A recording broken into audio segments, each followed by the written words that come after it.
प्रणाली को मजबूत करने की आवश्यकता है। Drugs controller general of India ने हैदराबाद स्थित बायोटेक्नोलॉजी फर्म भारत बायोटेक को इंट्रानेजल बूस्टर डोज ट्रायल के लिए अनुमति दे दी है।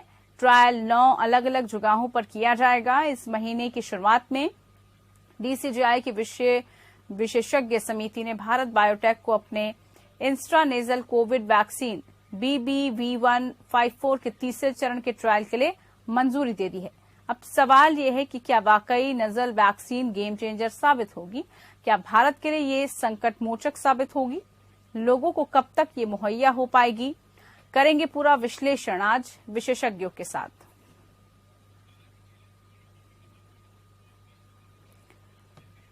तो आज इसी पर हमारी खास पेशकश में खास मेहमान हमारे साथ जुड़ चुके हैं। डॉक्टर एम वली हैं हमारे साथ, सीनियर डॉक्टर। बहुत स्वागत है डॉक्टर एम वली आपका खास कार्यक्रम में। साथ ही हमारे साथ डॉक्टर अंशुमान भी जुड़ चुके हैं। बहुत स्वागत है डॉक्टर अंशुमान आपका हमारे आज की खास पेशकश में। दवाइयों को लेकर, वैक्सीनेशन को लेकर आप लोगों से लगातार चर्चा की जा रही है और जो नए नए शोध हो रहे हैं उन नए नए शोधों पर आपकी राय भी हम जान रहे हैं और कितने जो है सार्थक इसके परिणाम निकलेंगे इस पर भी हम लगातार चर्चा कर रहे हैं।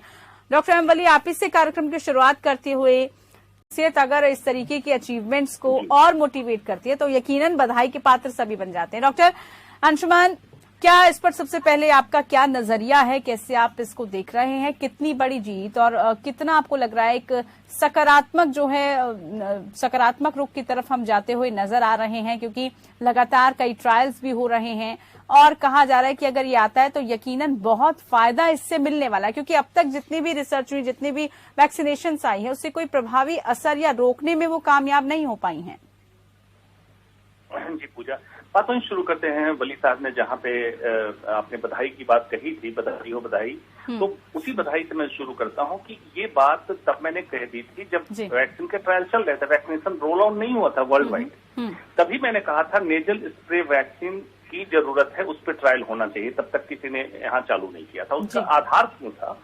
सैबिन एक साइंटिस्ट था, अमेरिकन साइंटिस्ट, उसने पोलियो में जब इंट्रामस्कुलर वैक्सीन लगता था तो उसने कहा था कि पोलियो का वायरस अगर इंटेस्टाइन आंख के द्वारा अंदर जाता है तो वैक्सीन मुंह से दे दो ड्रॉप, ताकि आंख में ही प्रोटेक्शन इम्यूनिटी बना दे।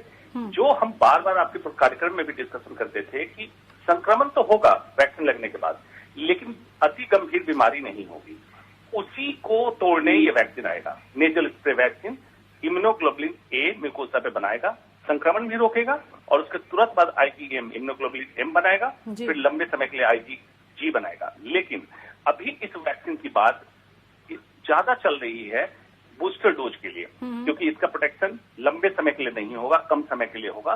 तो म्यूकोसल प्रोटेक्शन के लिए अगर देते हैं इस वैक्सीन ज्यादा कारगर क्यों होगा? पेनलेस ओपीडी बेसिस पे हो जाएगा, पब्लिक को नहीं दिया जाएगा लगाने के लिए, क्योंकि नेजल ट्रॉमा हो सकता है, नाक में इंजरी हो सकती है, चोट लग सकती है, खून निकल सकता है, इसलिए घर पे आप नहीं लगा सकते इस वैक्सीन को। लगता है कि नाक में तेल डालने जैसी चीज होगी, लेकिन ऐसा नहीं है। आपको आके लगाना। मास लेवल इम्यूनाइजेशन, इकट्ठे काफी लोगों को आप इम्यूनाइज कर सकते हैं, अनलाइक इंजेक्शन वैक्सीन से। इस तरह की जो खूबियां इसमें हैं, ऊपर से एडिनोवायरस का कैरियर है स्पाइक प्रोटीन का, तो आपको कैरियर के द्वारा स्पाइक प्रोटीन पहुंचा दिया, आपने इम्यूनिटी बना दी, सस्टेन्ड इम्यूनिटी के लिए टी सेल भी एक्टिवेट हो गया। तो ये हमारे यहाँ बूस्टर डोज की अगर जरूरत पड़ती है तो उसमें इस्तेमाल होगा। बच्चों में, छोटे बच्चों में बेहतर इस्तेमाल कर सकते हैं। ट्रांसपोर्टेशन से गांव में पहुंचा सकते हैं जहां अभी तक वैक्सीन की समस्या रही या लोगों को इंजेक्शन का डर था या साइड इफेक्ट हो जाने का डर था। इन सबको अगर देखें तो ये vaccine similarly oral polio vaccine की तरह जब इरेडिकेट करना हो किसी बीमारी को, जड़ से खत्म करना हो तो कारगर होगी। क्योंकि 7 पोलियो वैक्सीन जो इंट्रामस्कुलर लग रहा था उसमें एक बार एडवर्स रिएक्शन भी हुआ था।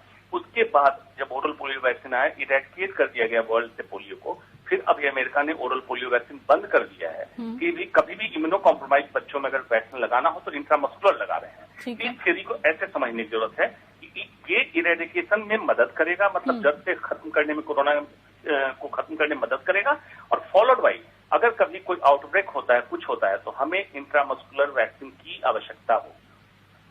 बड़ी महत्वपूर्ण और आपने डिस्क्राइब करके बताया कि क्या इस थ्योरी में जो है सब कुछ।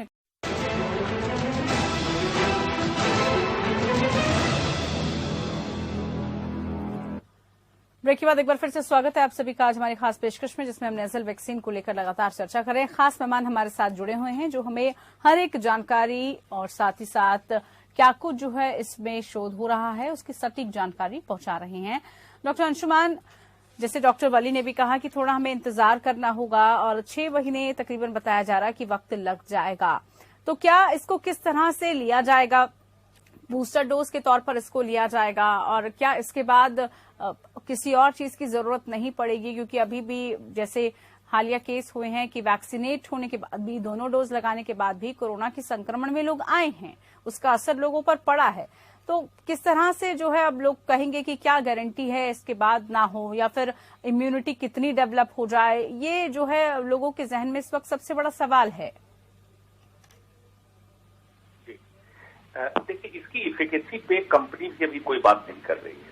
उसके पीछे की वजह क्या है कि अभी मान लिया गया है कि हिंदुस्तान में ऑलमोस्ट सभी लोग या क्लोज टू 100% लोग सीरो पॉजिटिव हो चुके हैं। ये मान लिया गया है ओमिक्रॉन का जो आउटब्रेक हुआ।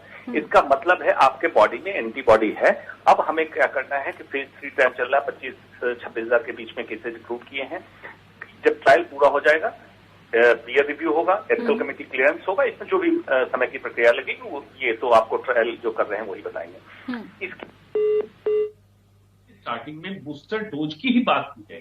इससे ये उम्मीद आप नहीं कर सकते हैं कि मास लेवल पे अभी इम्यूनाइजेशन ऑलरेडी आप देखिए 95% लगभग सिंगल डोज लग चुका है, 70-80% के आसपास डबल डोज लग चुका है जी। उसमें फायदा नहीं होगा। आपको बूस्टर डोज देने में फायदा होगा 6 महीने के बाद अगर हमारी जरूरत हुई और किसी भी नए स्ट्रेन या ओमिक्रॉन या for that matter any corona strain persist किया तो बूस्टर डोज में मास वैक्सीनेशन का काम करेगा। और अगर उसका ट्रायल आ गया तो काफी लोगों को बूस्टर डोज लगा और देख लिया गया कि IgA का लेवल, IgG का लेवल काफी अच्छा बढ़ा है, तो ये बच्चों में फिर बहुत इफेक्टिव हो जाएगा। जो 12 साल से नीचे के बच्चे जिनको भी ओपन नहीं किया गया है और ऐसी आवश्यकता लगती है, इसमें फायदेमंद होता है। अभी इसको इस तरह से लेना है कि step by step, first booster dose, second mass vaccination and third बच्चों के लिए वैक्सीन एंड फोर्थ उन लोगों के लिए जो ऑलरेडी 2 या 3 डोज लगवा चुके हैं, उनको अगर जरूरत होती है तो आप फर्दर इसी डोज से कर सकते हैं depending on the trial result. जैसे वली साहब ने कहा, पिंच ऑफ सॉल्ट के साथ भी लेना है,